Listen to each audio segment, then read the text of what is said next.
For this tutorial you will need your selected yarn. I'm using Millimia Sweden Naturally Soft Aran and this is in the colour Dusk. I'll be using a 5mm crochet hook, but you can of course use whichever hook to match your chosen yarn. You'll need a pair of scissors and a darning needle to sew in your ends. I'm going to leave a link in the description box below, so go underneath this video and click show more and you'll find all of the information that you need and links to the products that I have used. I will also leave a link to the blog post where you'll find all of the information that you need, including the written instructions and the pinnable image. As always, if you like my tutorials, then please make sure that you share with your friends, click the thumbs up button and subscribe to my channel to keep up to date with all of my latest videos. Okay, let's get started. So we're going to begin by creating a slip knot, and you can do this in whichever method you prefer. Go ahead and insert your crochet hook, and we're going to start off with a foundation chain. So this foundation chain is going to be in multiples of 8 plus 5, so that will be 8, 16, 24, etc., plus an additional 5 at the end for turning. So that's yarn over and pull through, yarn over, pull through, yarn over, pull through. I'm going to go ahead and do a chain of 24 plus 5, so 29 in total. You want to go ahead and pause the video, work your foundation chain to your desired width, and then meet me back once you're ready. Okay, so for row 1, we're going to start off by working into the second chain from the hook. So not the one that's on the hook, we have 1 and 2, and we're going to do a slip stitch. So for a slip stitch we go into the chain, yarn over, pull through, and then pull through the loop that's on the hook. And we're going to do that 4 times, so we've just done it once, and then 2, 3, and 4. We're now going to work 4 half trebles, so that is a UK term. In the US this is known as half double crochet. So that's yarn over, insert into the chain, yarn over, pull through. You'll have 3 loops on the hook, yarn over, pull through all 3 loops on the hook. So that's 1, and again 2, 3, and 4. Now we're going to repeat this pattern over and over. So we're going to do 4 slip stitches, 1, 2, 3, and 4, followed by 4 half trebles, 1, 2, 3, and 4. You're going to work this pattern all the way to the end, and you will end with 4 slip stitches. So go ahead, pause the video, work your way to the end, and then meet me back once you're ready. Okay, so we're now at the end of row 1. We're going to chain 1 and turn our work. That chain 1 does not count as a stitch. We're going to then work our row 2. So from here on out with the pattern, we're actually only going to be working into the back loops only of a stitch. So if you were to go into a stitch as normal, like so, you would have a V. So you look like you have 2 loops plus the working loop here. So we're only going to work into that back loop, and we're going to start off again with 4 slip stitches. So going into that stitch and then pull through the back loop and pull through the working loop. So we have 1, and again 2,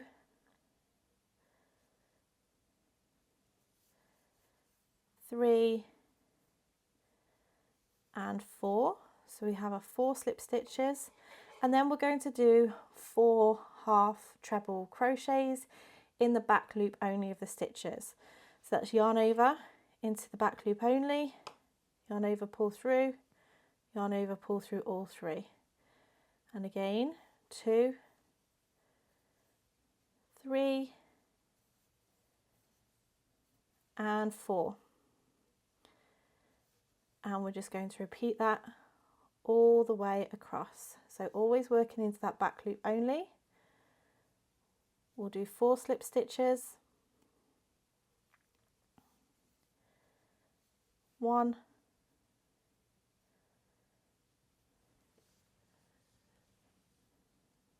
2, 3 and 4, and then 4 half trebles, 1, 2, 3 and 4.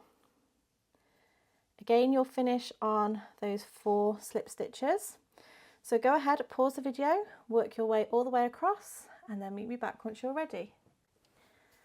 Okay, so this is what my work is looking like at the end of row 2. So now we want to move on to row 3. Now row 3 and 4 are going to be exactly the same. So what we're going to do here is chain 1 and turn our work. That chain 1 does not count as a stitch, but this time we're going to start by doing 4 half back loop only half trebles. So that's yarn over, insert into the back loop only, so just as we've been doing before, yarn over, pull through, yarn over, pull through all 3. So that's 1, 2, 3 and 4, and you might have guessed it already, this is super simple. We're going to do 4 back loop only slip stitches. So that's 2, 3 and 4, and we're going to repeat that all the way to the end. So 4 back loop only half trebles, 1, 2, 3 and 4, followed by 4 back loop only slip stitches, 2, 3 and 4.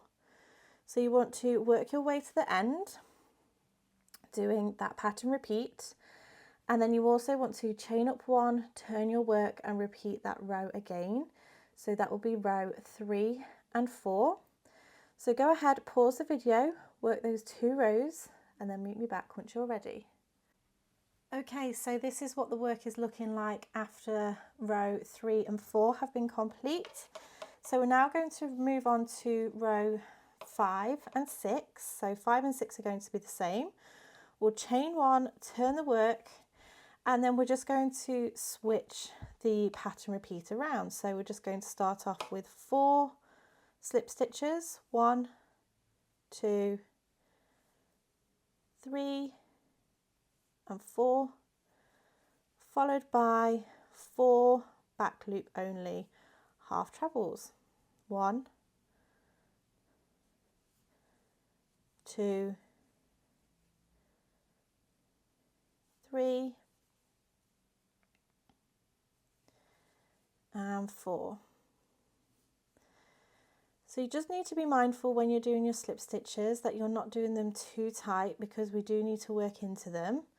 So just be aware of that. You might want to adjust it as you practice, but just get what tension is right for you. You don't want them too loose because then it's going to make the stitches baggy, but you want to repeat that all the way across. So 4 back loop only slip stitches followed by 4 back loop only half trebles, and you're going to do that for rows 5 and 6. So go ahead, pause the video, work those 2 rows, and then meet me back once you're ready. Okay, so here is what the work is looking like after I have done rows 5 and 6. So from here on out, what you're going to do is repeat rows 3 to 6 over and over again. The basic rule is you'll do 2 rows of starting with a slip stitch and ending with a slip stitch, and doing your pattern repeat, and then you'll do 2 rows of starting with half trebles and then ending with half trebles. So you'll build your work until you get to your desired length or your desired height. I'm going to go ahead and build some more rows just so you can start to see what it begins to look like. Okay, so here is what the work is looking like after I have built a few more rows. I just thought I'd touch on how you are going to count your rows here, because it can be a little bit confusing with this stitch. Basically, you want to look for these almond shapes here. So we have 1, 2, then you would move across 3, 4, and then move back 5, 6, 7, 8, 9, 10, 11, 12, 13, and 14. So I've done 14 rows in total. So I will leave a link in the description box below of the written pattern, because I have also done a version of this where you can have a straighter edge on the top and on the bottom if you want to. It's just a matter of playing around with the rows and starting with a different row. So all the information for that will be on there. This is the front of the work, and then this is what the back looks like. So still beautiful, just slightly different on the back. You obviously get much more of a ridged effect looking at the front. So there we go. I hope that you have enjoyed this tutorial. Don't forget, all the links are in the description box below. If you like this video, don't forget to share with your friends, give me a thumbs up, and don't forget to subscribe to my channel and click the bell button to be kept up to date with all of my latest videos. Thank you so much for watching, and I shall see you again next time. Bye!